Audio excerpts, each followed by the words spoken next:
जा रहा है राष्ट्रीय मतदाता दिवस। राजधानी लखनऊ सहित प्रदेश भर में मतदाताओं को जागरूक करने के लिए किए जा रहे हैं कार्यक्रम आयोजित।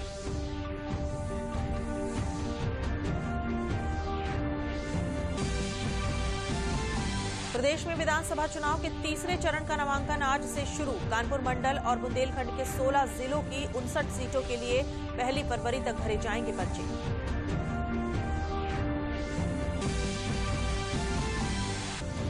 गणतंत्र दिवस समारोह की तैयारियां हुई पूरी। गणतंत्र दिवस परेड के सीधे प्रसारण के लिए दूरदर्शन ने किए भव्य और व्यापक इंतजाम।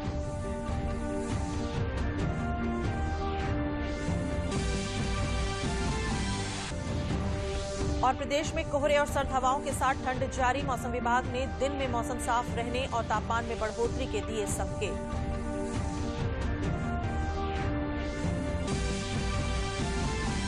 नमस्कार, मैं हूं अलका सिंह और अब समाचार विस्तार से। आज राष्ट्रीय मतदाता दिवस मनाया जा रहा है। प्रदेश में आज इस मौके पर विभिन्न कार्यक्रम आयोजित करके मतदाताओं को निष्पक्ष, स्वतंत्र, निर्भीक और बिना किसी प्रलोभन के अपने मताधिकार का प्रयोग करने के लिए जागरूक किया जाएगा। चुनाव आयोग समावेशी, सुगम और सहभागी निर्वाचन के लक्ष्य को पूरा करने के लिए आज राष्ट्रीय मतदाता दिवस पर जागरूकता के कार्यक्रम आयोजित कर रहा है। राजधानी लखनऊ के इंदिरा गांधी प्रतिष्ठान में इस मौके पर आयोजित मुख्य समारोह में राज्यपाल आनंदीबेन पटेल और प्रदेश के मुख्य निर्वाचन अधिकारी अजय कुमार शुक्ला 1 जनवरी 2022 को 18 वर्ष की आयु पूरी करने वाले पात्र मतदाताओं को मतदाता पहचान पत्र का वितरण करेंगे। इसके अलावा मतदाता जागरूकता में उत्कृष्ट भूमिका निभाने वाले प्रदेश के विभिन्न वर्ग के लोगों को सम्मानित भी किया जाएगा।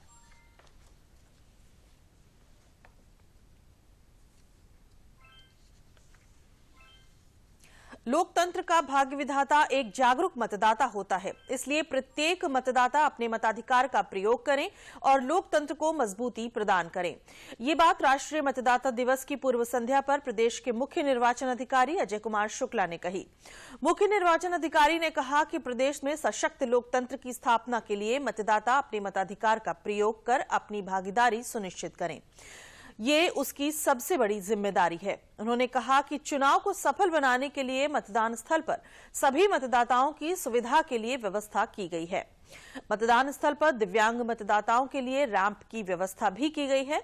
उन्होंने बताया कि कोविड-19 को देखते हुए सभी कोविड प्रोटोकॉल का पालन अवश्य करें।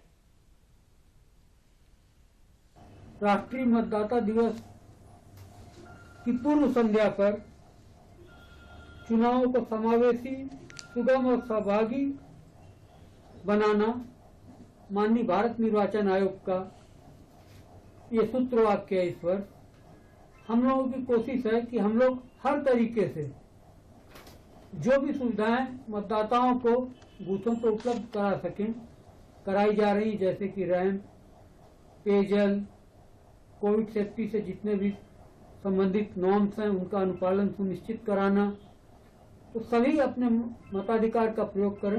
आप सब जानते हैं कि लोकतंत्र का भाग्य विधाता एक जागरूक मतदाता ही होता है। अतः पुनः राष्ट्रीय मतदाता दिवस की पूर्व संध्या पर मैं सभी मतदाताओं से अपील करता हूं कि जहां पर भी वो मतदाता हों, अपने मताधिकार का प्रयोग करें और लोकतंत्र को मजबूती प्रदान करें। प्रदेश में हो रहे विधानसभा चुनाव के लिए तीसरे चरण का नामांकन आज शुरू हो रहा है। इस बारे में चुनाव आयोग द्वारा अधिसूचना जारी होने के साथ ही प्रक्रिया शुरू हो जाएगी। कानपुर मंडल और बुंदेलखंड इलाके के 16 जिलों की 59 सीटों के लिए नामांकन के पर्चे 1 फरवरी तक उम्मीदवार दाखिल कर सकेंगे। इस चरण में हाथरस, फिरोजाबाद, एटा, कासगंज, मैनपुरी, फर्रुखाबाद, कन्नौज, इटावा, औरैया, कानपुर देहात, कानपुर नगर, जालौन, झांसी, ललितपुर, हमीरपुर और महोबा जिलों की विधानसभा सीटें शामिल हैं। मुख्य निर्वाचन अधिकारी अजय कुमार शुक्ला ने बताया कि नामांकन पत्रों की जांच 2 फरवरी को की जाएगी और 4 फरवरी को नाम वापसी की अंतिम तारीख निर्धारित की गई है। तीसरे चरण का मतदान 20 फरवरी को होगा। नामांकन के दौरान प्रत्याशियों को जुलूस निकालने की अनुमति नहीं दी जाएगी और कोविड प्रोटोकॉल का पालन सभी प्रत्याशियों और उनके साथ आए लोगों को करना होगा। प्रधानमंत्री नरेंद्र मोदी ने राष्ट्रीय बाल पुरस्कार के तहत साल 2022 के लिए 21 राज्यों से 15 लड़कों और 14 लड़कियों को पुरस्कृत किया। प्रधानमंत्री ने साल 2021 और 2022 दोनों के लिए कुल 61 राष्ट्रीय बाल पुरस्कार प्रमाण पत्र ब्लॉकचेन तकनीक के जरिए। प्रधानमंत्री राष्ट्रीय बाल पुरस्कार 2022 के 29 को प्रधानमंत्री ने वर्चुअली ब्लॉकचेन तकनीक के जरिए डिजिटल प्रमाण पत्र प्रदान किए। यह पहली बार ही है कि जब प्रमाण पत्र ब्लॉकचेन का इस्तेमाल कर दिए गए। ये पुरस्कार नवाचार, सामाजिक सेवा, शैक्षिक योग्यता, खेल, कला एवं संस्कृति और बहादुरी जैसी 6 श्रेणियों में बच्चों की असाधारण उपलब्धि के लिए प्रदान किए जाते हैं। प्रधानमंत्री ने कहा कि देश जब अपनी आजादी का अमृत महोत्सव मना रहा है, तब आने वाले 25 साल राष्ट्र के लिए अमृत काल हैं। ऐसे में सभी को लक्ष्य तय कर उसे प्राप्त करने का प्रयास करना चाहिए। उन्होंने देश में बढ़ते स्टार्टअप और नवाचार पर खुशी जाहिर की और कहा कि देश के युवा प्रतिभाओं को वैश्विक स्तर पर बड़ी पहचान मिल रही है। इसी देश की युवा पीढ़ी है जो आज विश्व में छाई हुई है। आज हमें गर्व होता है जब देखते हैं कि भारत के युवा स्टार्टअप की दुनिया में अपना परचम फहरा रहे हैं। प्रधानमंत्री ने देश के महान सपूतों से प्रेरणा लेकर राष्ट्र हित के लिए समर्पित होने का आह्वान किया। उन्होंने गुरु गोविंद सिंह के 4 साहिबजादों की कुर्बानी को याद किया। साथ ही प्रधानमंत्री ने देश की स्वतंत्रता के प्रति नेताजी सुभाष चंद्र बोस के मजबूत इरादों को साझा किया। उन्होंने बताया कि किस तरह से देश के लिए समय समय पर त्याग और बलिदान का जज्बा समेटे लोग सामने आते रहे हैं। प्रधानमंत्री ने इसी कड़ी में नौशेरा सेक्टर में बलदेव सिंह और बसंत सिंह के साथ हुई अपनी मुलाकात का जिक्र किया।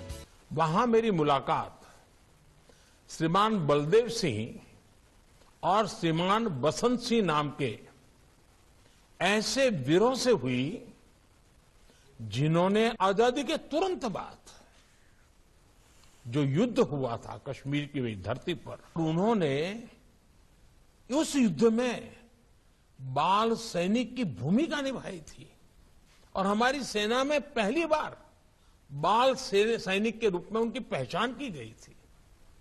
उन्होंने अपने जीवन की परवाह न करते हुए उतनी कम उम्र में अपनी सेना की मदद की थी। देश में स्वच्छता अभियान को लेकर बच्चों की जागरूकता की प्रधानमंत्री ने सराहना की। उन्होंने उम्मीद जताई कि इसी तरह से भारत को आर्थिक रूप से सशक्त बनाने के लिए बच्चे वोकल फॉर लोकल को भी लेकर जागरूकता फैलाएंगे।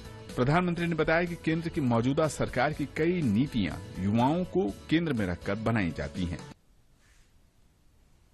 कोरोना की रोकथाम के उद्देश्य में विशेष महत्वपूर्ण अभियान प्रारंभ हो गया है। 29 जनवरी तक के इस प्रदेश व्यापी अभियान के दौरान आशा और आंगनबाड़ी कार्यकर्तियों की टीम घर घर दस्तक दे रही है और लक्षण युक्त तथा संदिग्ध मरीजों को निःशुल्क मेडिकल किट उपलब्ध करा रही है।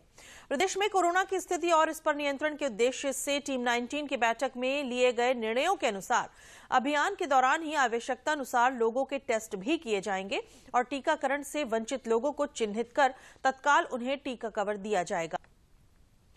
ये भी फैसला किया गया है कि नियमित टीकाकरण से छूटे गए नवजात बच्चों की विशेष अभियान के दौरान लाइन लिस्टिंग की जाएगी। इस अभियान की शासन स्तर से दैनिक मॉनिटरिंग भी की जाएगी।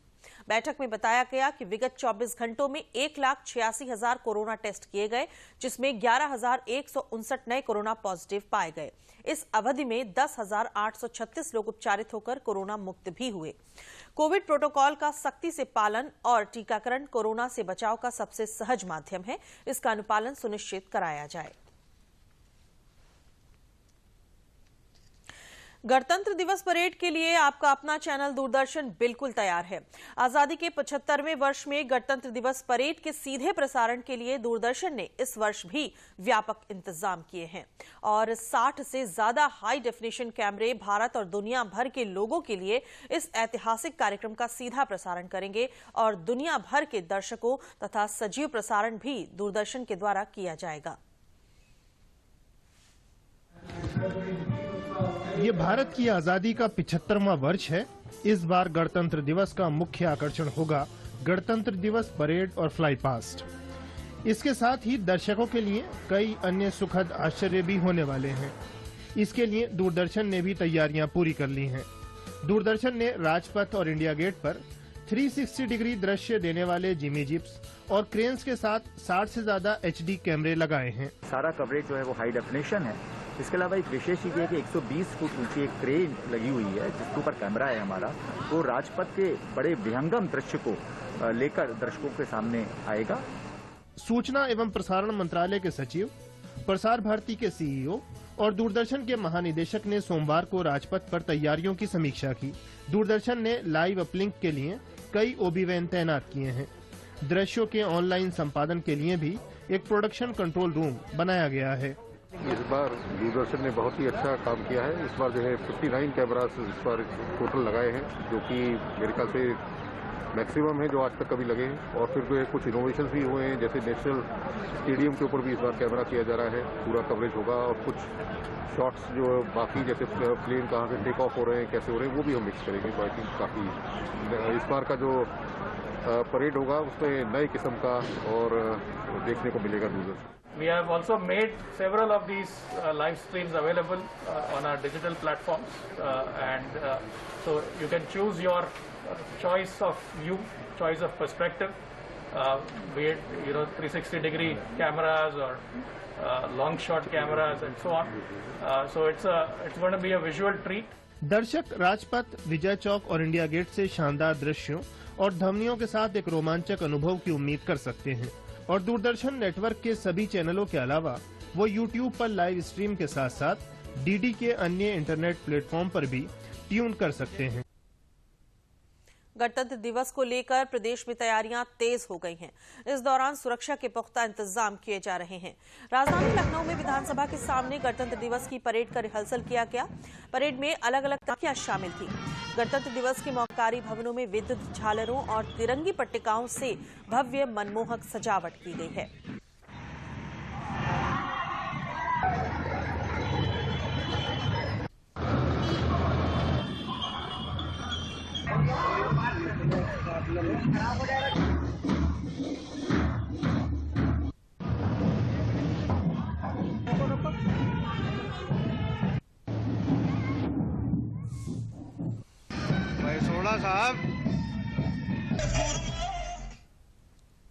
राजधानी लखनऊ सहित उत्तर प्रदेश के अधिकांश जिलों में कोहरे और सर्द हवाओं के साथ एक कड़ाके की ठंड जारी है। इस बीच मौसम विभाग ने आज से मौसम में सुधार, गलन तथा ठिठुरन भरी ठंड से छुटकारा मिलने की उम्मीद जताई है। मौसम विभाग के अनुसार पाकिस्तान के ऊपर बना पश्चिमी विक्षोभ का असर खत्म हो रहा है और सवेरे और शाम की कोहरे के बावजूद दिन में आसमान साफ रहेगा। दिन के तापमान में भी बढ़ोतरी होगी। राज्य के अधिकांश इलाकों में सवेरे और शाम धुंध के साथ बदली छाई रही और गलन भरी सर्दी पड़ी, जिससे लोगों को असुविधा का सामना करना पड़ रहा है। लोग अलाव के आसपास और घर में सिमटे रहे। रात के घने कोहरे में सड़कों पर आवागमन भी प्रभावित रहा। कोहरे के कारण लंबी दूरी की यात्री गाड़ियां देर से चल रही हैं।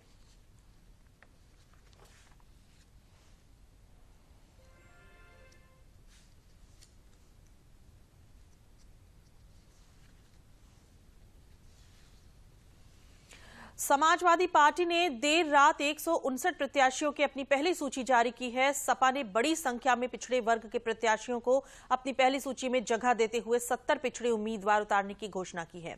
इस सूची में बड़ी संख्या में भाजपा सहित दूसरे दलों में से सपा में शामिल हुए ओबीसी नेताओं को भी शामिल किया गया है। सोमवार को जारी सूची में सपा ने पार्टी अध्यक्ष अखिलेश यादव के अलावा रामपुर से आजम खान और स्वार सीट से उनके बेटे अब्दुल्ला आजम को अपना प्रत्याशी घोषित किया है। इसके अलावा शिवपाल यादव, धर्म सिंह सैनी, नाहिद हसन को भी सपा का टिकट दिया गया है।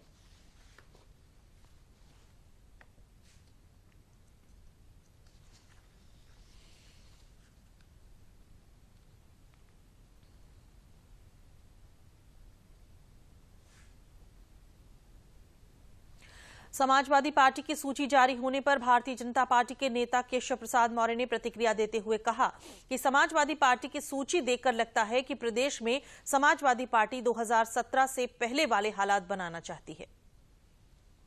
एक तरफ अब्दुल्ला आजम है, एक तरफ मोहम्मद आजम खान, एक तरफ नाहिद हसन है, एक तरफ सोलंकी है, एक तरफ महबूब अली, जैसे ऐसे नाम आपकी सूची में देखने को आज मिले हैं, जिससे यह स्पष्ट हो जाता है कि आपकी सोच कैसी है।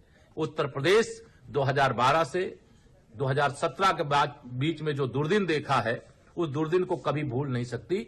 और 2017 से 22 में जो भारतीय जनता पार्टी की डबल इंजन सरकार के माध्यम से उत्तर प्रदेश का उत्थान देखा है, वह उत्थान को कभी भूल नहीं सकती। दूसरे चरण में 14 फरवरी को बरेली में मतदान होना है। ऐसे में सभी पार्टियां चुनावी मैदान में उतरने लगी हैं। चुनावी माहौल के बीच मतदान के लिए बरेली में नामांकन प्रक्रिया तेज हो गई है। इसी क्रम में कल सपा और बीजेपी के प्रत्याशियों ने अपना नामांकन दर्ज कराया है। भाजपा के कैंट प्रत्याशी संजीव अग्रवाल, बिथरी चैनपुर से प्रत्याशी डॉक्टर राघवेंद्र शर्मा, शहर से डॉक्टर अरुण कुमार सक्सेना, बहेड़ी से छत्रपाल सिंह गंगवार ने अपना नामांकन कराया। वहीं समाजवादी पार्टी के नवाबगंज से प्रत्याशी भगवत सरन गंगवार और बरेली शहर से सपा प्रत्याशी राजेश अग्रवाल ने नामांकन दाखिल किया है। सभी प्रत्याशियों ने अपनी जीत के दावे किए हैं। जिले की सभी 9 विधानसभा के लिए अलग अलग नामांकन कक्ष बनाए गए हैं। नामांकन के दौरान कलेक्ट्रेट में सुरक्षा व्यवस्था के खास इंतजाम किए गए हैं।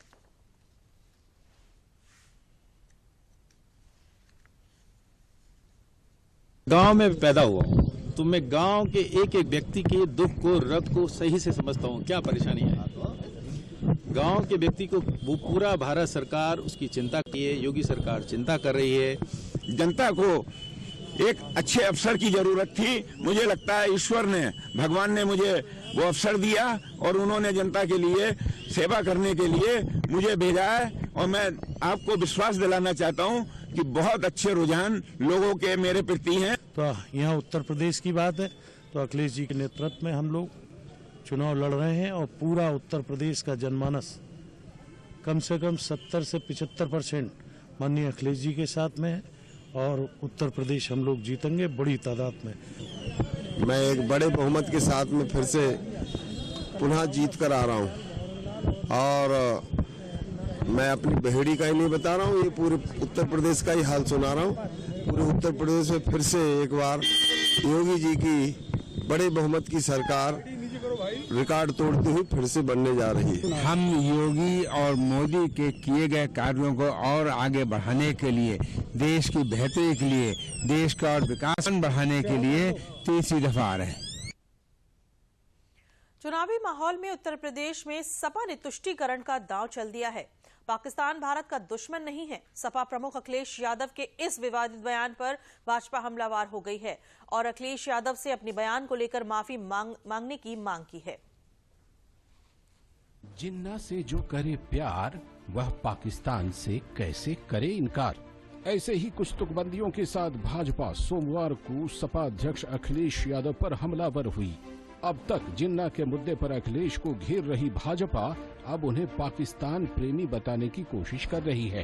भाजपा प्रवक्ता संबित पात्रा ने लखनऊ में एक प्रेस वार्ता कर अखिलेश यादव पर जमकर हमला बोला। उन्होंने कहा, अखिलेश यादव ने एक साक्षात्कार में कहा कि पाकिस्तान भारत का दुश्मन नहीं है। यह शर्मनाक है। चुनाव आते ही अखिलेश ने जिन्ना और पाकिस्तान की रट लगानी शुरू कर दी है। संबित पात्रा ने अखिलेश से अपने बयान को लेकर माफी मांगने की मांग की। आज सुबह का आप देख लीजिए संदेश, योगी आदित्यनाथ जी का क्या संदेश है। स्थापना दिवस के अवसर पर योगी आदित्यनाथ जी का एक ही संदेश है और वो संदेश विकास है।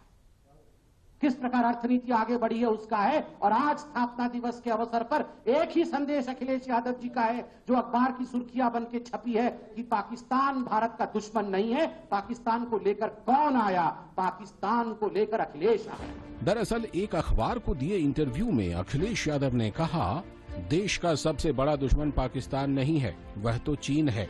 पाकिस्तान को तो भारतीय जनता पार्टी ने देश का सबसे बड़ा दुश्मन बनाया हुआ है। अखिलेश यादव ने डॉक्टर राम मनोहर लोहिया और मुलायम सिंह यादव का हवाला देकर कहा कि भारत का असली दुश्मन चीन है, जबकि पाकिस्तान राजनीतिक दुश्मन है।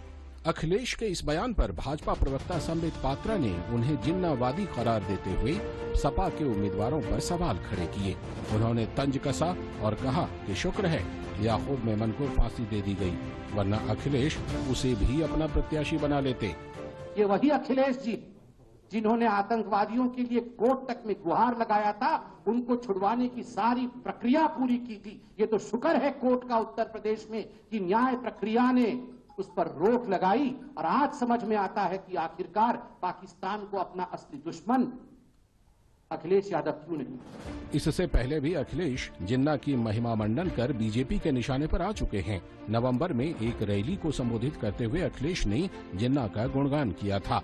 अखिलेश ने जिन्ना की तुलना सरदार पटेल से कर दी थी। अखिलेश ने कहा कि सरदार वल्लभ भाई पटेल, महात्मा गांधी, जवाहरलाल नेहरू और मोहम्मद अली जिन्ना ने एक ही संस्थान से पढ़ाई की और बैरिस्टर बने और उन्होंने आजादी दिलाई। तो सवाल उठता है कि अखिलेश के ऐसे बयान महज इत्तेफाक हैं या जानबूझकर दिए जाते हैं। भाजपा के राष्ट्रीय प्रवक्ता और राज्यसभा सांसद सुधांशु त्रिवेदी ने कहा कि भाजपा की सरकार ने गरीबों और बेसहारों को मुफ्त में अनाज, आवास, शौचालय और मुफ्त इलाज जैसी सुविधाएं मुहैया कराई हैं।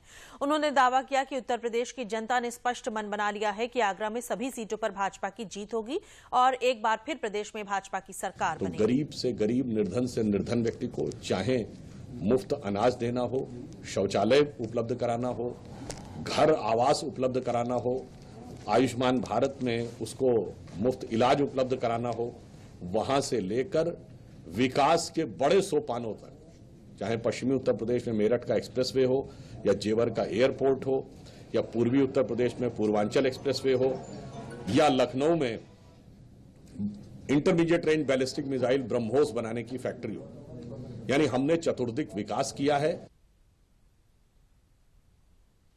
प्रदेश में 23 जनवरी हुई शिक्षक पात्रता परीक्षा 2022 के दौरान नकल कराने के लिए परीक्षार्थियों से अवैध धन वसूली और परीक्षा की शुचिता को भंग करने के लिए एक योजनाबद्ध रूप से प्रयास करने वाले गैंग का आजमगढ़ पुलिस ने पर्दाफाश किया है।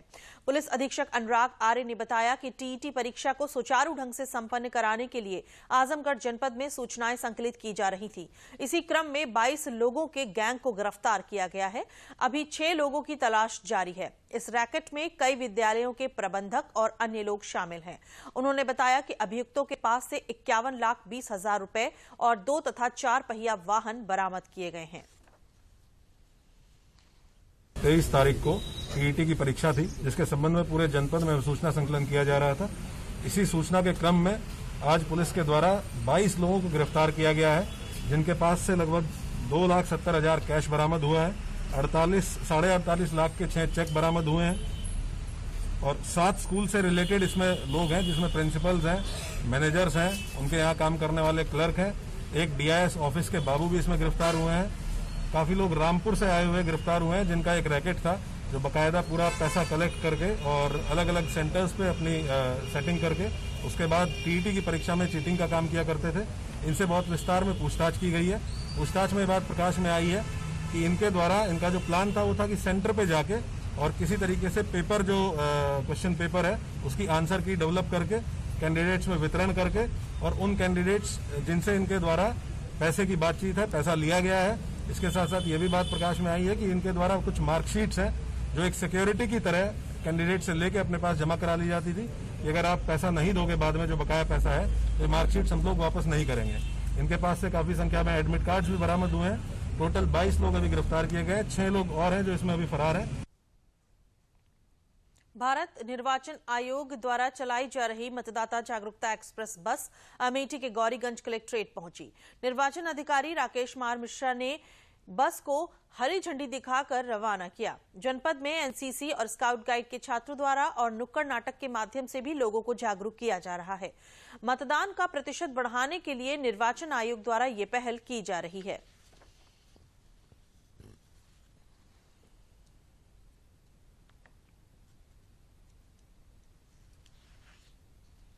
निर्वाचन आयोग की तरफ से हमारे जनपद में मतदाता एक्सप्रेस भेजी गई है। इस मतदाता एक्सप्रेस को हम लोग जगह जगह पे इसको घुमा रहे हैं। 4 विधानसभाओं में, गौरीगंज विधानसभा, अमेठी में, मुसाफिर खाना और तिलोई में, 4 तहसीलों में, 4 विधानसभाओं में, बाजारों में इसको घुमाया जाएगा।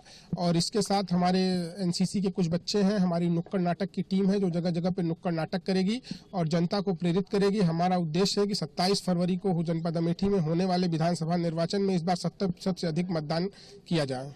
नुक्कड़ नाटक के माध्यम से लोगों को जागरूक करेंगे कि 27 फरवरी आने वाला चुनाव बहुत महत्वपूर्ण है। हम सब मिले, जागे, उठे और 27 फरवरी को अपने मतों का दान करें, क्योंकि सभी दान से बड़ा मत का आपका दान होता है। मतदान करो, देश को आगे बढ़ाओ, देश का विकास करो, अच्छी सरकार चुनो, इसलिए मतदान बहुत जरूरी है। इस तरह से हम लोगों को जागरूक कर रहे हैं।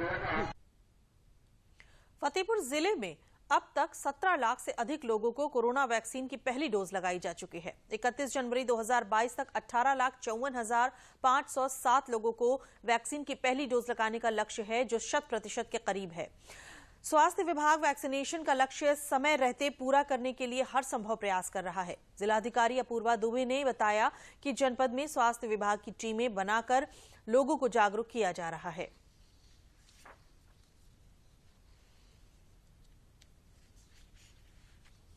सर्वप्रथम health care worker, frontline workers और जो 60+ कैटेगरी हैं, इनका अच्छा दिन किया गया था। सभी कैटेगरी में आज और अद्यतन जो स्थिति है वो मैं बताना चाहूँगी कि प्रथम डोज हमारे जनपद में टोटल 17,96,385 लोगों ने प्रथम डोज लगा लिए हैं, जो कि टोटल हमारा जो टारगेट है वो 18,54,507 है। तो लगभग जिसको कहेंगे कि हम 96% हम फर्स्ट डोजेज के लिए अचीव कर चुके हैं। यहाँ मैं ये भी बताना चाहूँगी, साथ ही मैं इस अपॉर्चुनिटी को लेते हुए सभी जनपदवासियों से पुनः अपील करूँगी। हम लोगों ने कई पॉकेट्स भी आइडेंटिफाई किए जहाँ पर थोड़ा रेजिस्टेंस था या किसी तरह की भ्रांति थी। वहाँ पर ACMO लेवल स्तर की टीमें बनाई गई ताकि जाके एक प्रेरणादायी रूप से और इसकी गुणवत्ता के बारे में जानकारी और भ्रांति को दूर करते हुए वहाँ पर वैक्सीनेशन प्रगति की जाए। मैं पहला डोज ले चुका हूँ, मैं बहुत अच्छा महसूस हो रहा है और लोगों से मैं आग्रह करता हूँ तो ज़्यादा से ज़्यादा डोज लेने का प्रयास करें और लगभग यहाँ पूर्ण हो रहा है। कोरोना से बचाव के मुख्य बचाव है। जो लोग नहीं लगवाए हो वो लगवा लें, महसूस रहें, सुरक्षित रहें। मैंने पहली डोज ले रखी है और दूसरी डोज भी हो गई, आज मैंने बूस्टर डोज भी ली है और सभी भाई बहनों से अपील भी करता हूं कि सभी लोग समय से अपना टीकाकरण जरूर करवाएं ताकि कोरोना की जंग को हम जीत सकें। अंत में प्रमुख समाचार एक बार फिर। आज मनाया जा रहा है राष्ट्रीय मतदाता दिवस। राजधानी लखनऊ सहित प्रदेश भर में मतदाताओं को जागरूक करने के लिए किए जा रहे हैं कार्यक्रम आयोजित।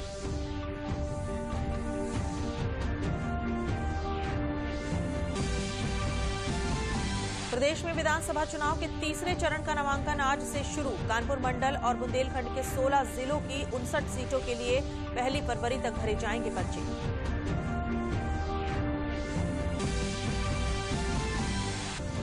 गणतंत्र दिवस समारोह की तैयारियां हुई पूरी। गणतंत्र दिवस परेड के सीधे प्रसारण के लिए दूरदर्शन ने किए भव्य और व्यापक इंतजाम।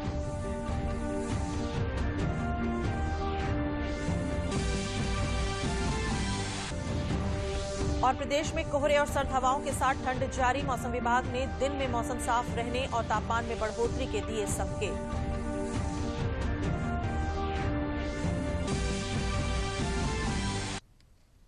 समाचारों में बस इतना ही, लेकिन चलने से पहले एक जरूरी बात।